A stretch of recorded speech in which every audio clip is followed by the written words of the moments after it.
San Sinforiano, mártir de Autun, 22 de agosto.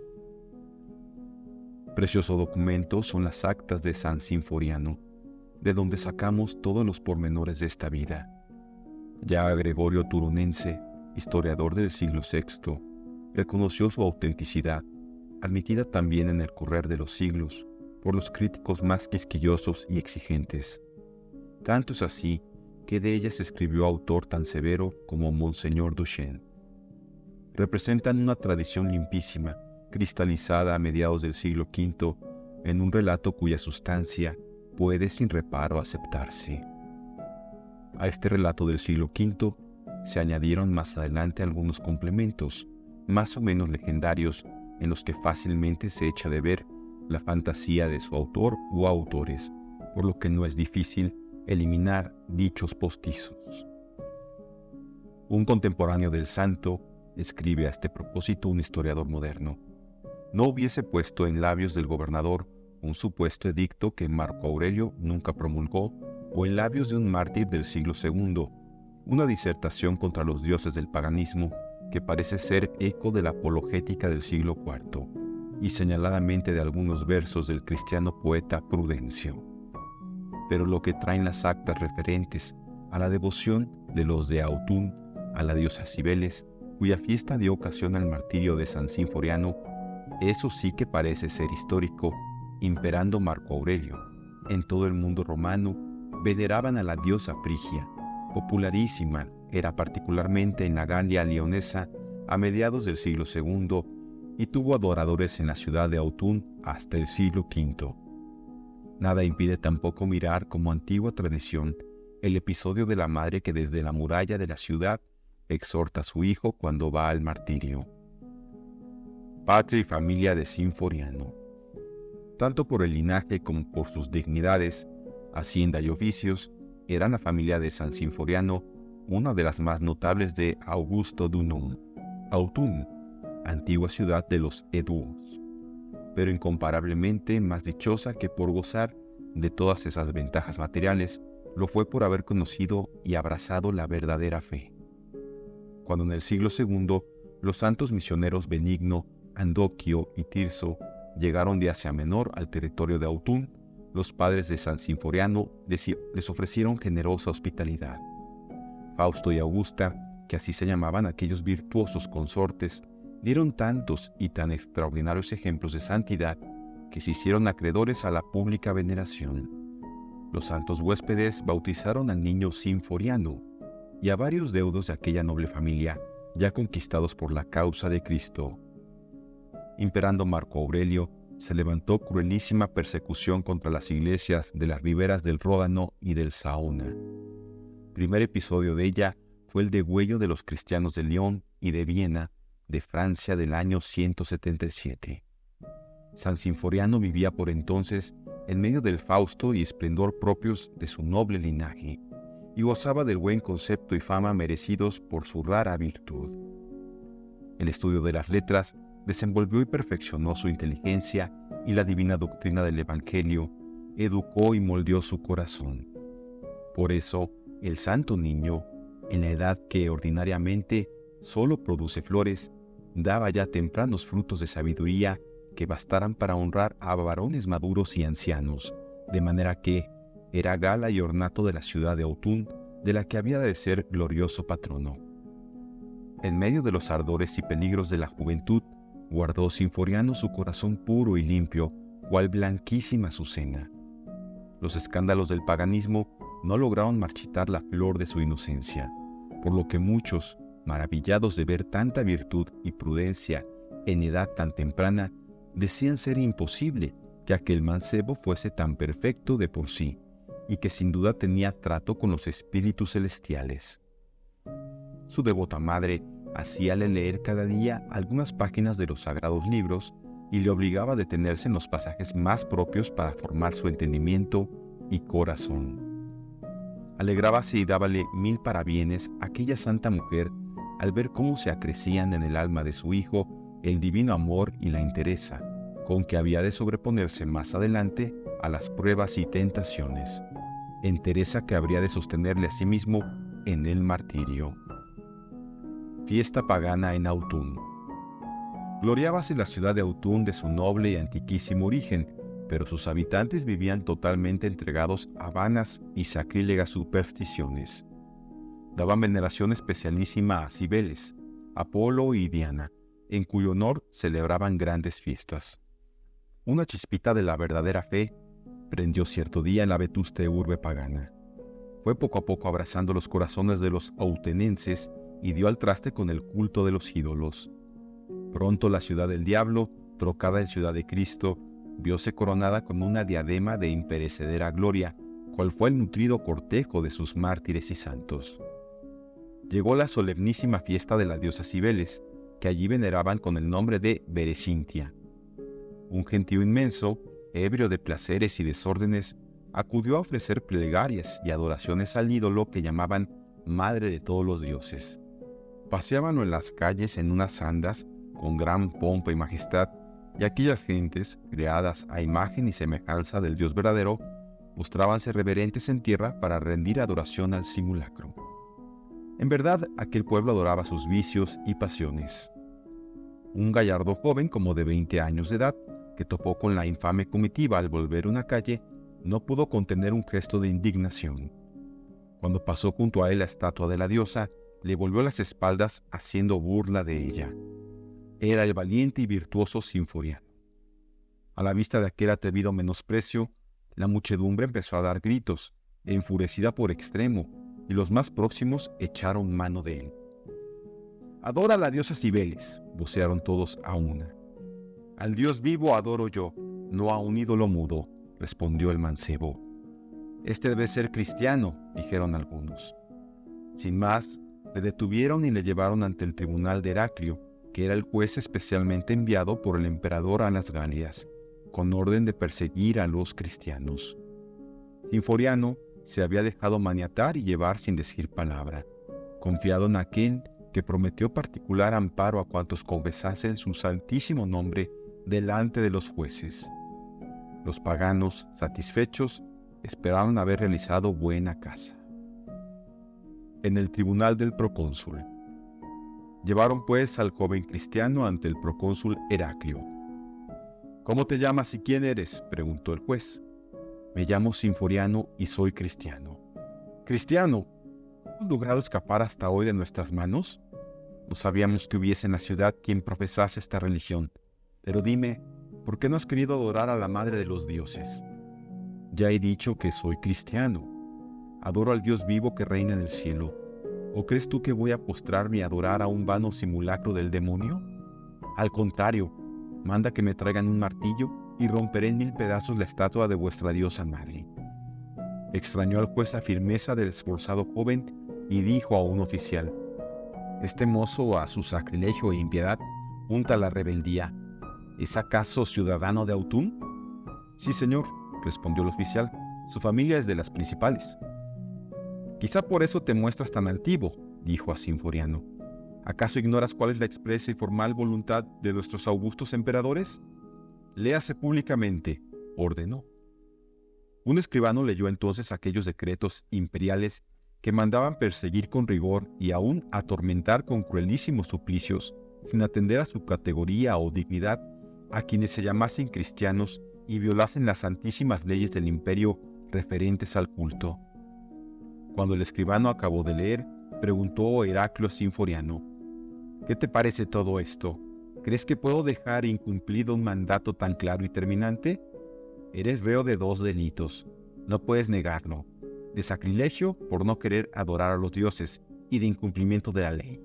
Si te empeñas, pues, en desobedecer al edicto, me obligarás a darte un escarmiento ejemplar. Las leyes burladas y los dioses ofendidos exigen tu sangre, pero aún tienes la posibilidad de rectificarte». El valeroso mártir, que, fortalecido con el auxilio divino, había escuchado sonriente aquella capciosa intimidación, respondió a las amenazas confesando la justicia y misericordia de Dios, Creador y Redentor.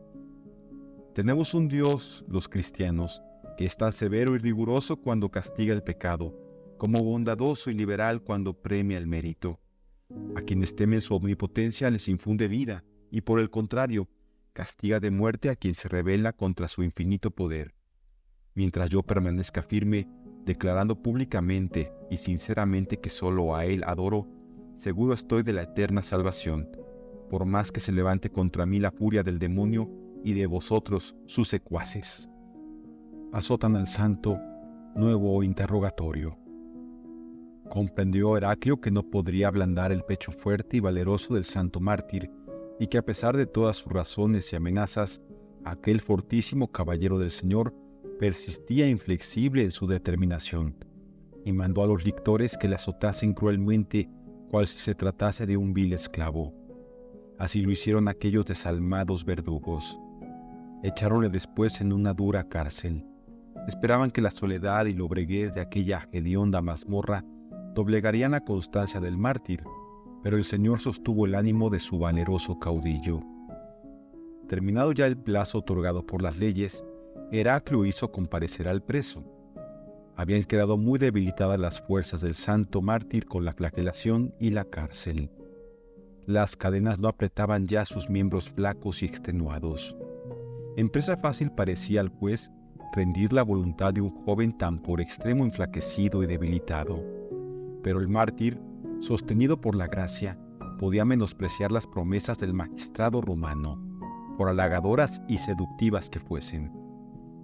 Cuando Heraclio vio delante de sí al noble mancebo, manifestó fingida compasión, 1000 veces más peligrosa que las mismas amenazas. «Considera, Sinforiano», le dijo, «cuánto pierdes y cuán sin razón te obstinas en no querer adorar a los dioses inmortales. Obedece, te prometo un cargo honrosísimo en los ejércitos del emperador. Además tendrás derecho a esperar de su liberalidad premios proporcionados a tus servicios. Considera también el peligro a que te expones si hoy mismo no doblas la rodilla ante la diosa Cibeles y no rindes adoración a nuestros excelsos dioses Apolo y Diana. ¿Quieres que mande a adornar con guirnaldas sus altares? Mira, créeme, ofrece incienso a nuestros dioses y con sacrificios dignos de su inmensa majestad, procura que te sean propicios. Un juez como lo eres tú, depositario de la autoridad del príncipe de los negocios públicos, respondió Sinforiano, no ha de andar perdiendo el tiempo en vanos y frívolos discursos. Si es peligroso no trabajar para adquirir cada día una nueva virtud, ¿cuánto más debe temer el dar de cabeza contra el escollo del vicio quien se aparta de la senda del bien? Insistió el procónsul para ver si podía arrancar al valeroso joven palabras de apostasía. Reiteró las halagadoras promesas y le pintó con vivos colores las honras y dignidades que tendría en la corte. Ni poco ni mucho caso hizo Sinforiano de tales promesas y respondió: un juez se deshonra cuando del poder que la justicia puso en su mano usa él para armar trampas a la inocencia. Nuestras riquezas y honras de Cristo las esperamos y sabemos que el tiempo no podrá corromperlas. A vosotros, por el contrario, con la riqueza sostiene el demonio cogidos en sus redes. El ansia de bienes caducos está corroyéndoos el corazón con incesantes zozobras. Nuestros bienes no son de este mundo, a nosotros nada nos roba la adversidad. Muy falaces y pasajeras son, en cambio, vuestras alegrías. Podrían muy bien ser comparadas a un trozo de hielo que se derrite con los primeros rayos del sol. Vuestros placeres pasan veloces como el tiempo. Solo nuestro Dios puede galardonar con dicha y gloria infinitas. La más remota antigüedad no vio el principio de su eterna bienaventuranza, y la serie de los siglos infinitos nunca jamás verá su fin, pues no lo tiene. Con este admirable discurso creció el enojo del procónsul. «Abusas de mi paciencia, Sinforiano», gritó enfurecido y avergonzado con la derrota. «Harto sabes que nada me importan tus peroratas sobre la grandeza y majestad de no sé qué Jesucristo. Obedece, adora a la Madre de los Dioses o dictaré contra ti fallo de sentencia capital». Llenóse el glorioso mártir de sobrenatural alegría cuando oyó aquella conminación que le prometía la gloria del martirio y respondió al tirano: «Al Dios único y todopoderoso temo yo, y solo a Él sirvo. Tú tienes poder sobre mi cuerpo, mas nada puedes contra mi alma». Sinforiano reprochó luego duramente a aquellos viejos romanos las abominables bacanales que solían tener en las fiestas paganas, y la vergüenza grande de adorar como a divinidades a unos hombres mortales cuya vida fue un tejido de escándalos y cuyo culto, inspirado por el demonio, solo se endereza a perder a los hombres y a sembrar en sus corazones envidias, errores y toda clase de pecados. El procónsul, inconmovible ante aquellas clarísimas y valientes razones, dictó sentencia de muerte contra el denodado joven. «Declaramos», dijo, «que Sinforiano es reo de crimen por haberse negado a adorar a nuestros dioses y haberse burlado de los sacros altares con sus impíos y sacrílegos discursos. Condenámosle por esta razón a parecer degollado por el cuchillo vengador de dioses y leyes». Una madre cristiana en el martirio de su hijo. La sentencia debía cumplirse inmediatamente.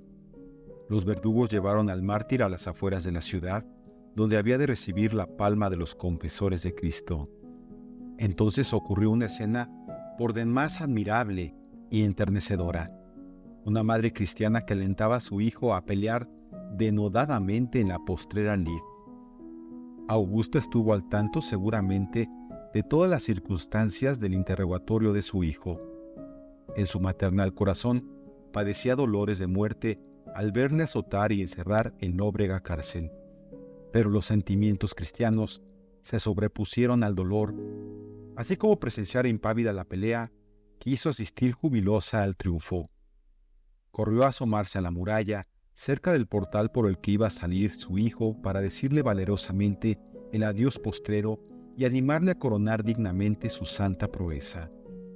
En esta ocasión, dicen las actas del mártir, aquella madre, tan venerable por su ancianidad como por sus excelentes virtudes, se mostró digna de la madre de los macabeos, y desde la muralla, con gran espíritu y esfuerzo, exhortóle a que muriese alegremente por su fe.